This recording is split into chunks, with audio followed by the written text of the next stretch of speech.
मौलाना अशरफ अली थानवी देवबंद के बड़े आलिम हैं, उनसे ही सवाल किया किसी ने। आला हजरत के विसाल के बाद कहा आपके मुखालिफ थे, वो इंतकाल हो गया। उन्होंने अफसोस जाहिर किया, वो बड़े आशिक रसूल थे। कौन कह रहे हैं?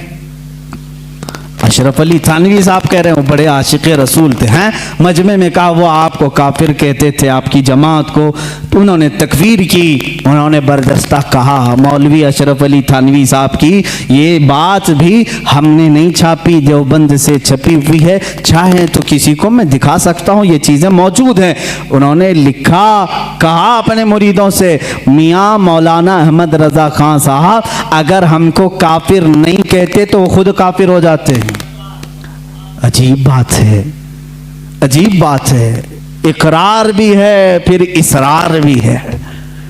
कह रहा है अगर वो हमें काफिर ना कहते तो खुद काफिर हो जाते, इसलिए कि उन्होंने इश्क़े रिसालत में डूब करके देखा कि ये रसूल के खिलाफ तहरीरें आई हैं, तो उन पर फर्ज था कि वो इन तहरीरों के खिलाफ लिखें और उनका कुफ्र साबित करें। उन्होंने वो काम किया है।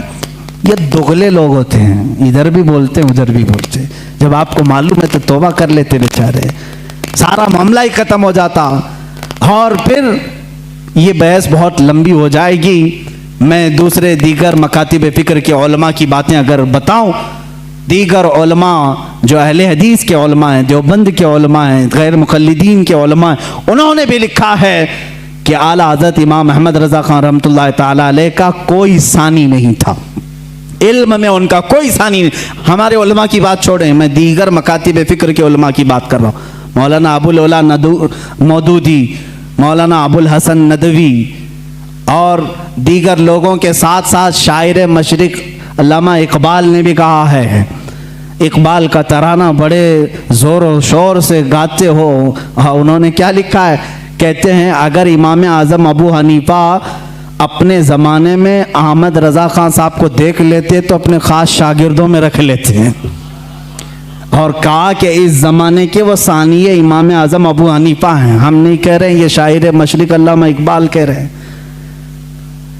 वो उन्होंने कहा इसीलिए अपने तो अपने हैं, सारे लोगों ने उनके इल्म का लोहा माना है। आज जिसको तकलीफ है तो तकलीफ होने दो, सब उनसे जलने वालों के गुल हो गए चिराग। अहमद रज़ा की शम्मा फरोज़ा है आज भी। बारगाह रसूल सल्लल्लाहु तआला अलैहि वसल्लम में आला हज़रत रज़ियल्लाहु तआला अन्हु की नातें तिलावत करो, पढ़ो, तुम्हारा इश्क बढ़ेगा, मोहब्बत रसूल में इजाफा होगा। देखो उन्होंने हमारा मकसद ज़िंदगी भी हमें बताया है। रसूल करीम सल्लल्लाहु अलैहि वसल्लम की बारगाह में कैसे फिदा होना चाहिए ये भी उन्होंने अपने नातिया दीवान में बताया है। ज़मीन और ज़मां तुम्हारे लिए, मकीन और मकान तुम्हारे लिए। ये नात पाक में हर चीज़ को उन्होंने कायनात की घेर करके रखा और फिर ये कहा या रसूल अल्लाह सब तुम्हारे लिए है। यही एक मोमिन की मक्का मकसद ज़िंदगी होना चाहिए। आला हज़रत ने हमें ये सिखाया है, दहन में ज़ुबान तुम्हारे लिए, बदन में है जान तुम्हारे लिए। हम आए यहाँ तुम्हारे लिए, उठे भी वहाँ। आला हज़रत ने हमें ये सिखाया है, उम्मती होता है रसूल के लिए, मेरे आका के लिए जीना सीखो। जीना में चमन, चमन में समन, समन में फबन, फबन में दुल्हन, सजाए मेहन पे ऐसे मिनन, या अमनो अमा तुम्हारे लिए। क़यामत का नक्शा पेश करते हुए भी आला हज़रत ने अपने रसूल पाक सल्लल्लाहु अलैहि वसल्लम की बड़ाई यूँ ज़ाहिर की है। फरमाते हैं खलील व नजी, मसीह व सफ़ी, सभी से कहीं कहीं न बनी। खलील व नजी, मसीह व सफ़ी, सभी से कहीं कहीं ना बनी। ये बेखबरी की खल्क फिरी, कहाँ से कहाँ तुम्हारे लिए। इशारे से चांद चीर दिया, छुपे हुए खूर को फेर दिया, गए हुए दिन को असर किया, ये ताबो तमा तुम्हारे लिए। या रसूल अल्लाह सबा वो चले के बाग फले, वो फूल खिले के दिन हो भले, लिवा के तले सना में खुले, रज़ा की ज़ुबान तुम्हारे लिए। जिंदगी को शुरू किया ज़मीन और ज़मां से और ख़त्म कर रहे हैं अपने आखिरी शेर में लिवा के तले। लिवा कहते हैं वो झंडा जो अल्लाह ताला अपने हबीब को क़यामत के दिन अता करेगा, जिसको लिवाउल हम्द कहते हैं। अल्लाह ताला उस दिन हुजूर को ये झंडा अता करेगा और खुश नसीब मुसलमान उस झंडे के तले जमा भी होंगे। मेरे आका अपने उम्मतियों को उस झंडे तले जमा करेंगे जो उनकी मोहब्बत में जीते मरते थे। आला हज़रत फरमाते हैं लिवा के तले, उस झंडे के तले भी या रसूल अल्लाह सना में खुले, रज़ा की ज़ुबान तुम्हारे लिए। ये ज़िंदगी का मकसद होना चाहिए। आखिर में इन नातिया अशआर से अपनी गुफ्तगू को ख़त्म करता हूँ। आला हज़रत रहमतुल्लाह ताला अलैह ने बारगाह रिसालत का एक ऐसा अदब भी हमें दिखाया है और सुन्नियों को जगाते हुए भी कहा है, सूना जंगल रात अंधेरी छाई बदली काली है, सोने वालों जागते रहियो चोरों की रखवाली है, आंख से काजल साफ चुरा ले यहाँ वो चोर बला के हैं, तेरी गठरी ताकी है और तूने नींद निकाली है, सोना बन है सोना पास है सोना जहर है, उठ प्यारे तू कहता है मीठी नींद है तेरी मथी निराली है। आला हज़रत ने फरीज़े तबलीग भी अदा किया, उम्मत को झिझोड़ करके कहा, उठो ये देखो ये पूरा सूना जंगल है, रात अंधेरी है छाई बदली काली है, सोने वालों जागते रहियो अब चोरों की रखवाली है। पार्लियामेंट में भी चोर हैं, तख्त पे भी चोर हैं, अदालत में भी चोर हैं, हर जगह चोर हैं और ऐसे चोर हैं आंख से काजल साफ चुरा ले यहाँ वो चोर बला के हैं और तेरी गठरी ताकी है, सारे दुश्मन तुम्हारे ही हैं, तुम्हारे ईमान की गठरी देख रहे हैं, तेरी गठरी ताकी है और तूने नींद निकाली है।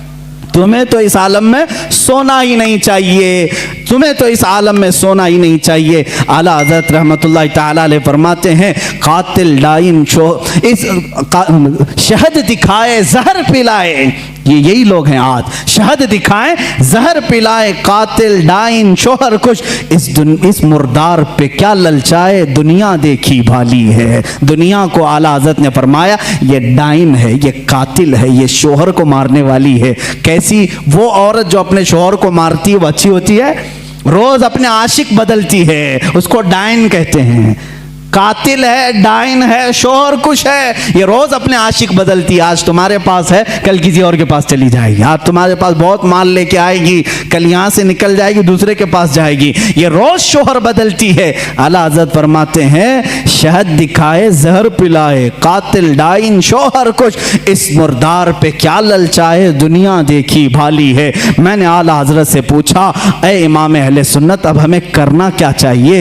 इस दुनिया को देखा ये मुर्दार है, जाएं तो कहां जाएं? आला हज़रत की रूह ने जवाब दिया, फिर के गली गली तबाह ठोकरें सबकी खाई क्यों, दिल को जो अक्ल दे खुदा तेरी गली से जाए क्यों। आओ बारगाह रिसालत मुआब में और यहाँ अर्ज करो, जान है इश्क मुस्तफ़ा रोज फजू करे खुदा, जिसको हो दर्द का मजा नाज़े दवा उठाए क्यों। अपने नबी से अर्ज कर लेना, दुनिया देखी होगी तुमने, आओ बारगाह रिसालत में यूं कह दो, मेरे आका जवाद हैं, करीम है, रहीम है, वो अता करने पर आते हैं तो खूब अता करते हैं, मांगेंगे मांगे जाएंगे मुंह मांगी पाएंगे, सरकार में न ला है न हाजत अगर की है। बस इतना अर्ज करो आका की बारगाह में, सरकार हम कमीनों में तर्ज अदब कहाँ, हमको तो बस तमीज यही भीख भर की है। आका से यूं अर्ज करो, या रसूल अल्लाह तेरे टुकड़ों पे पले गैर की ठोकर पे न डाल, झिड़कियां खाएं कहाँ छोड़ के सदका तेरा, तू जो चाहे तो मैल मेरे दिल के धुले,